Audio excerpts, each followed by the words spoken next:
Students, now we are going to read about the statistic in economic analysis.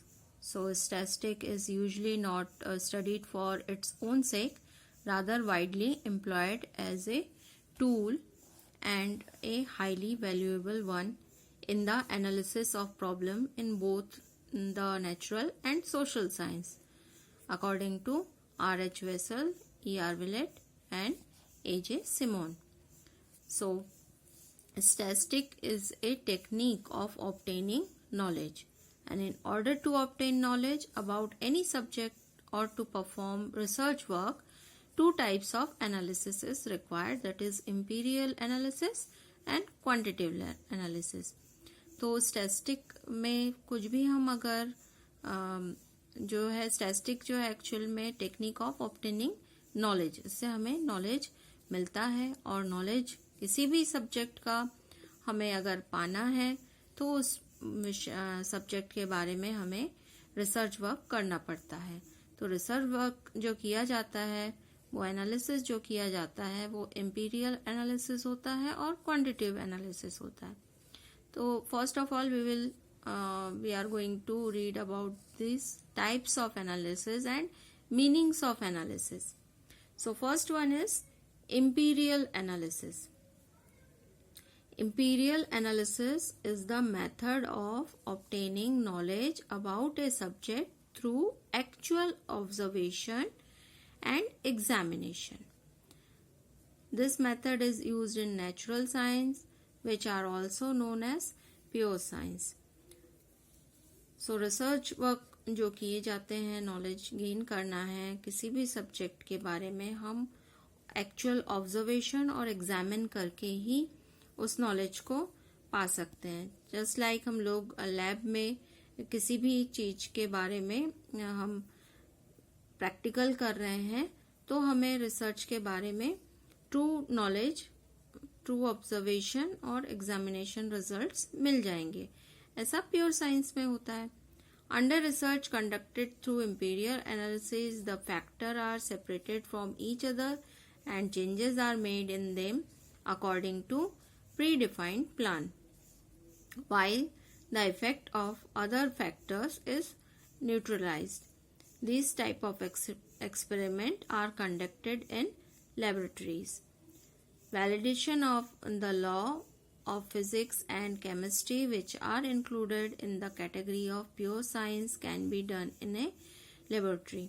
तो imperial analysis से हमें क्या समझ में आ रहा है कि जो एग्जामिनेशन, जो ऑब्जर्वेशन है हम लैब के थ्रू कर पाते हैं और उसी के थ्रू हम किसी रिसर्च तक पहुंचते हैं, किसी रिजल्ट तक पहुंचते हैं, उसे हम इंपीरियल एनालिसिस कहते हैं.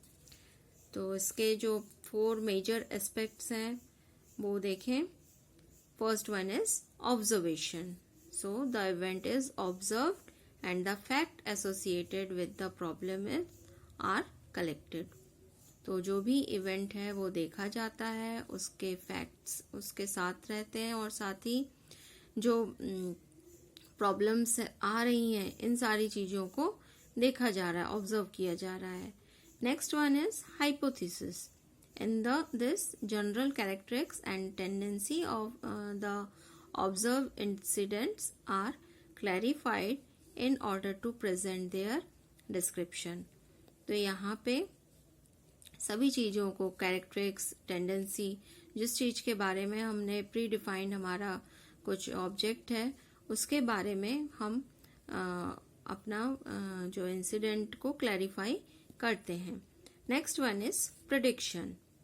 तो प्रेडिक्शन में क्या आ जाता है कि outcomes obtained from the principles and their future tendency is done.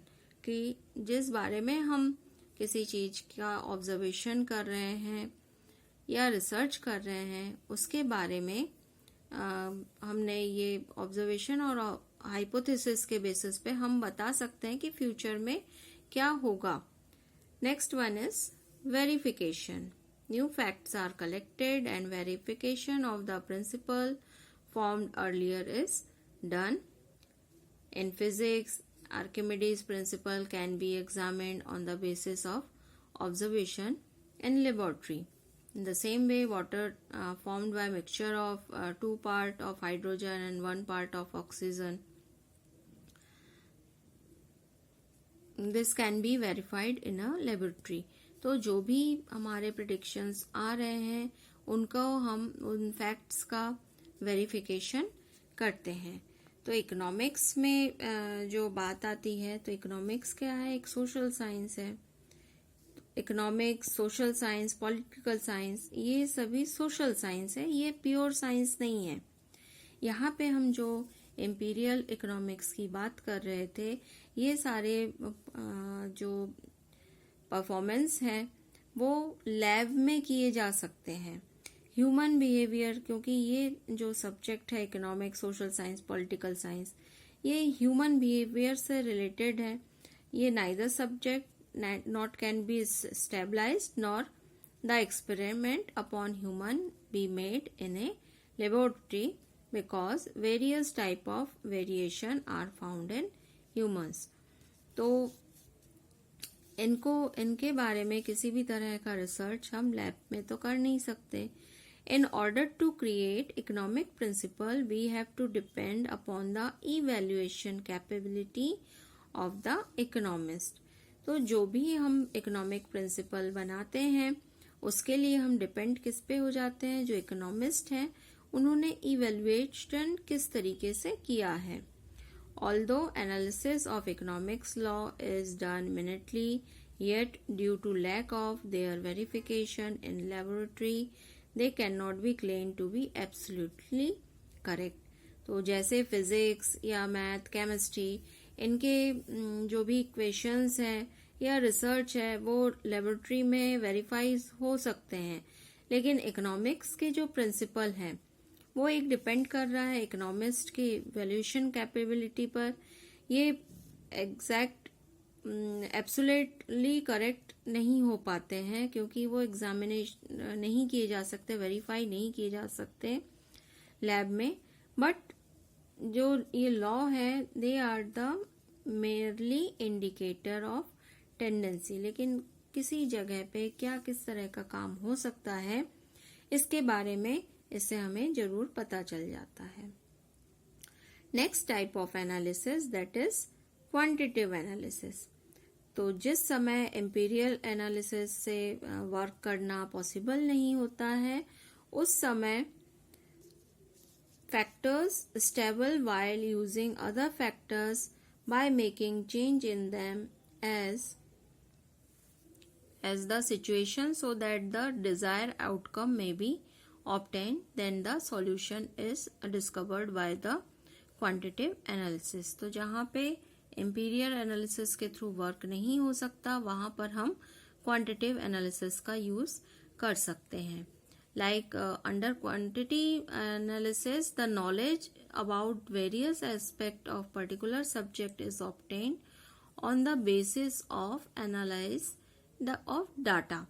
तो quantity word यहाँ पे दी हुई है, यानी डाटा के थ्रू हम किसी भी तरह के ऑब्जर्वेशन कर सकते हैं.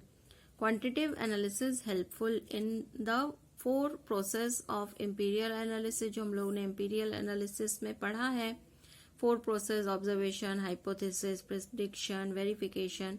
तो इन्हीं चीज़ों के लिए क्वांटिटेटिव एनालिसिस जो है वो बहुत हेल्पफुल रहता है. तो जैसे साइंस के जो भी लॉज होते हैं वो यूनिवर्सल होते हैं. यूनिवर्सल यानी पूरे वर्ल्ड में एक जैसे होते हैं. जैसे लॉ ऑफ ग्रेविटेशन आपने पढ़ा हुआ है कि कोई भी चीज नीचे डाउनवर्ड पे आएगी अगर हम उसको ऊपर से छोड़ेंगे. तो वर्ल्ड में हम किसी भी जगह जाते हैं तो ये लॉ यूनिवर्सल है. तो और इसी की तरह से इससे आगे प्रेडिक्शन किया जा सकता है. Same way quantitative analysis has all the characteristics which are required to accept it as science. Quantitative analysis is useful in all those continuously increasing human activity of which quantitative facts can be collected. तो quantitative वे में हम जो है facts collect कर लेते हैं और फिर उससे एनालिसिस करते हैं Economics also, which was forced to face various social variables, efforts are being made to make it pure constantly by use of statistical method. तो हम statistical method के थ्रू प्रॉपर और ये क्वांटिटेटिव एनालिसिस के through हम proper decision ले सकते हैं. तो यहाँ पे जरूरी है कि स्टैटिस्टिकल एनालिसिस के बारे में हमें जानकारी हो कि किस जगह पे हमें किस तरह के एनालिसिस करना है. हमें इंपीरियल एनालिसिस करना है या क्वांटिटेटिव एनालिसिस करना है. यहाँ पे देखिए बहुत अच्छा एग्जांपल दिया है कि without the knowledge of statistical analysis an investigator of social science is just like a blind person who looks for a black cat in a dark room even when it is not there. तो एक example क्या दिया है कि उसे अगर एक investigator को सही जानकारी नहीं है एनालिसिस की तो वैसा ही होगा जैसे एक ब्लाइंड पर्सन क्या ढूंढ रहा है, एक ब्लैक कैट डार्क रूम में ढूंढ रहा है और जबकि वो ब्लैक कैट वहां पे है भी नहीं.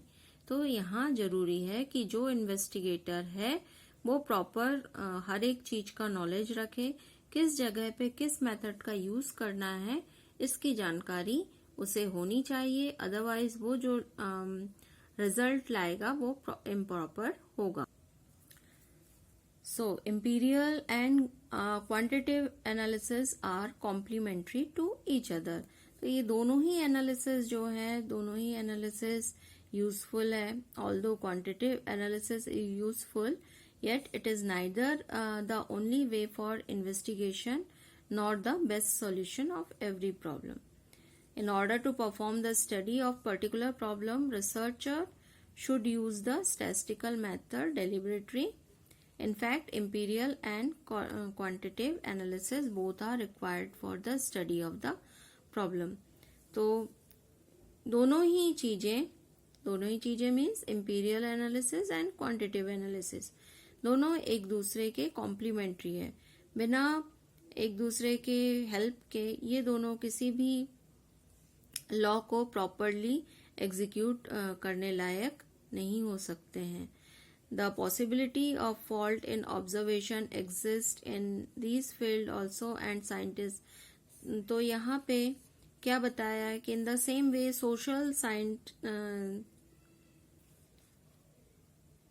social statistical methods are used in both pure as well as social science. Quantitative analysis is used in assistant to imperial analysis in pure sciences. Just like both right and left feet are required to walk, exactly in the same way both imperial and quantitative analysis are required for finding out the solution of problem. तो किसी भी चीज की हमें problem के बारे में समझना है तो जैसे राइट फीट और लेफ्ट फीट की जरूरत दोनों की ही होती है हमें वॉकिंग के लिए, उसी तरह से इंपीरियल एनालिसिस और क्वांटिटेटिव एनालिसिस के थ्रू ही हम सभी तरह के प्रॉब्लम्स को सॉर्ट आउट कर सकते हैं.